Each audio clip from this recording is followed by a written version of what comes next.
Hey y'all, it's Dr. Know-It-All. So you're getting another parking lot video here. I have a very long, busy day of teaching, and then I have a chat with James JOWUA later. So super excited. You should see that tomorrow, so stay tuned for that one for sure. But I wanted to talk about Elon Musk's kind of bombshell dropping thing where he said he sees a path to Tesla's market cap being larger than Apple's and Saudi Aramco's. And I checked last night, the two of them together are around 4.4 trillion. Those are the two largest. Apple's number one, and Saudi Aramco, which is their oil, state-owned oil company, is number two in terms of market cap in the world. And they're both over $2 trillion. So basically what he's saying, and now he could be, you could fudge this a bit by saying he thinks that Saudi Aramco is going to go down in value as the value of gasoline goes down. So yeah, you could fudge that a little bit, but let's just say, I mean, he said back in, I think 2015, that by 2025, Tesla would be worth more than Apple. And what he meant was their market cap at the time, which was 700 billion. And in 2020, I believe they passed 700 billion. So they were 5 years early on that. So, so anyway, you've got a statement that's kind of an outrageous statement, and there's two parts to that. Number one, why would you think it? And number two, why would you say it? So in other words, if I was like an Olympic athlete, or I was a very, very good athlete in the biathlon, and I'm not, believe me, but if I think that's the cross-country skiing and shooting thing in the Winter Olympics. But anyway, if I was like a really good biathlon athlete and I could think to myself, I might win the Olympics in 2024. I think that's the next one. Anyway, shows my ignorance of the Olympics here going on. But I could think that to myself. But if a news reporter came up to me and said, hey, what do you think your odds of winning are? I could demur. I could say like, oh, the competition's great. I don't know. We'll see what happens. Or I could say, I expect to win. And here's why. So we've got two pieces to this puzzle. So number one is, why does Elon think that this is true? And number two, why is he saying it's true? Number two is easier to answer. So I'm going to do number two first. So who is a Q3 earnings call, of course, is oriented towards the investor. And I mean, basically that's it. That's the only people who care: retail investors and institutional investors. And so, and of course, people like me who happened to be in meetings at the time that it was going on, who are interested in Tesla and investing, but couldn't watch the live stream as it was happening, the Q3 earnings call. So that's a group of people also. So anyway, oh, and of course, Tesla employees. Although I expect there's going to be plenty of Apple employees who have Tesla stock. But anyway, so you've got your Tesla employees also. So this is a rally the troops sort of statement for all of this group of people. It's something that will make headlines, and of course it has. And you look and you see YouTube videos about it and articles about it and CNBC and Yahoo Finance and everybody. It's the talking point of the day. And so it's made a lot of public waves. So people who are interested in Tesla but did not watch the Q3 earnings call, that's sort of the number one thing that they're going to see in the morning as they wake up. So number one, good job marketing, Mr. Elon Musk, who doesn't believe in marketing, but that's pretty good marketing right there. You get yourself a lot of free marketing from that sort of a statement. And then the second thing is, like I said, it's a rally the troops, because Tesla stock has been really hammered, obviously, in the past year.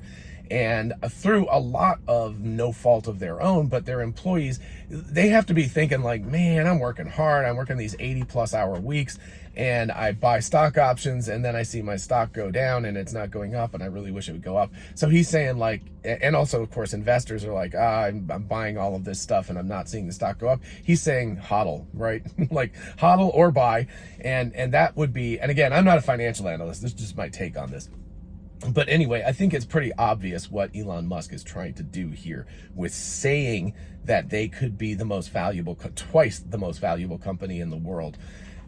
So that would make sense why he would say this if he thinks it. Okay, now why does he think it? And it's important to understand he's not talking about Optimus here. He explicitly removed that. He then also tweeted later on, when somebody said something about his statement, he said, we would have to execute exceptionally well, I think is the quote, but we could do this. And so what are the things that they're going to have to execute exceptionally well on in order to get this, kind of outrageous, what would that be, like a 5x from where they are? I don't know. It's like somewhere around 700 billion-ish right now. So it's a big jump. So that's not 4 5, 6, at least a 6x, maybe 7x from where they are right now. So that's really big. And why would he think that they could do that? Scratching Optimus. Number one, they've got 2 new factories that are still ramping up. And of course, they will probably announce a new one maybe before the end of the year or maybe early 2023. I think the conditions are so sucky right now in the external world that they're probably going to hold off just a little bit and focus on ramping these 2 factories. But they do have to think about that, because in a couple of years, both Berlin and Austin will start to reach capacity of at least their current phases, and so they'll have to build another phase on. But you know, it takes a couple of years to build a factory, so they need to think about that early. But anyway, they've got a huge amount of room to grow in terms of automobile deliveries from both of these factories.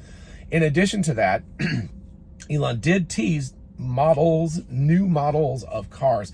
So certainly, excuse me, early in the morning, certainly they're thinking about the sort of Model 2, which is not going to be called Model 2. It's explicitly not called the Model 2, but let's call it a $30,000 car because of inflation. But the much more inexpensive vehicle that can be produced for the masses, or I'll get to the next point in just a second.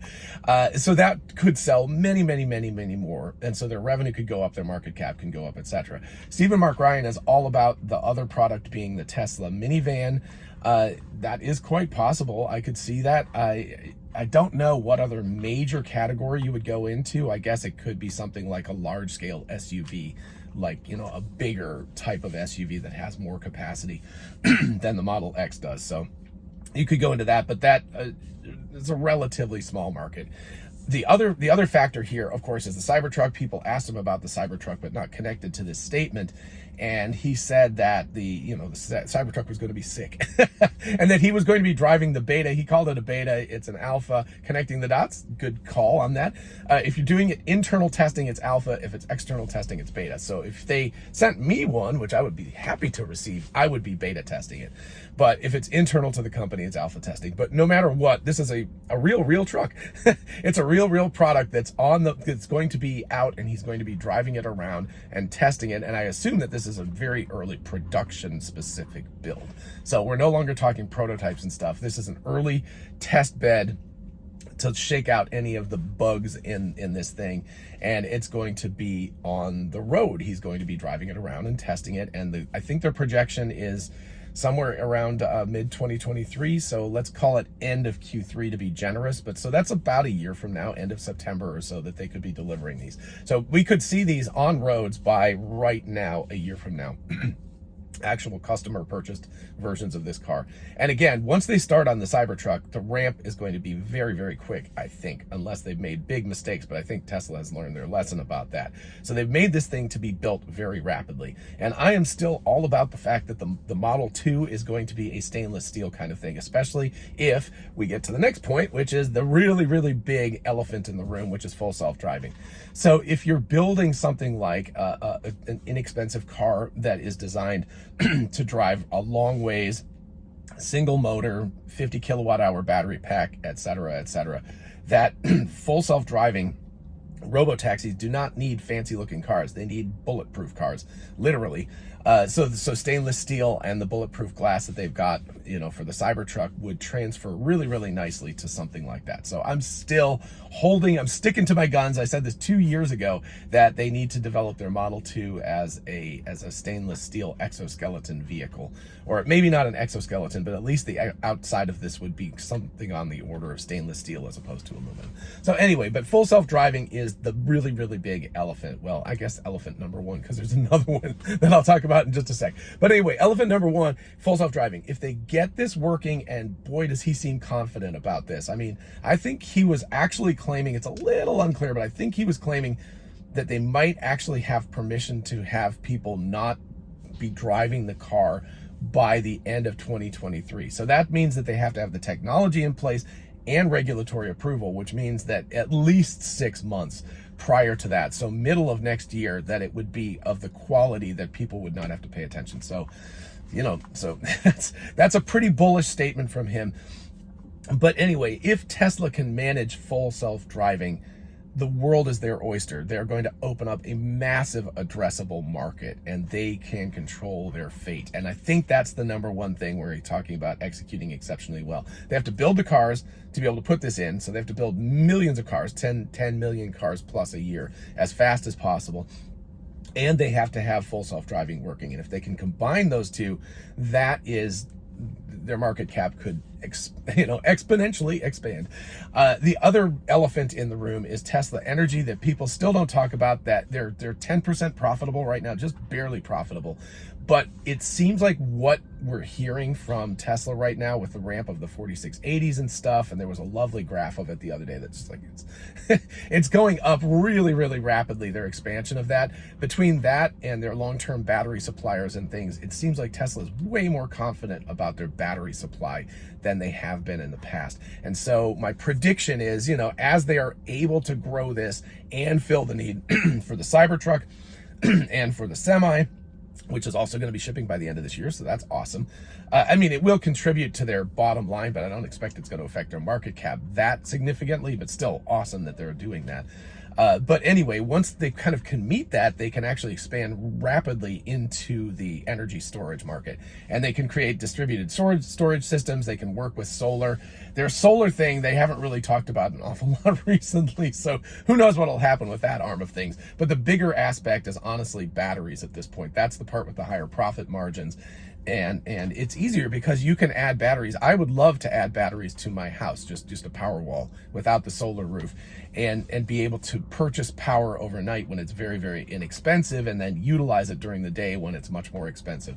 Just a basic thing like that. I don't even need energy arbitrage or anything, right? I just need that. But that sort of idea of distributing the power grid to houses and also to mega packs for larger scale installations is just, again, you're looking at a massive addressable market as the world is moving as rapidly as possible to renewable energy sources and energy independence, and hint, world situations are leading to that very, very definitely.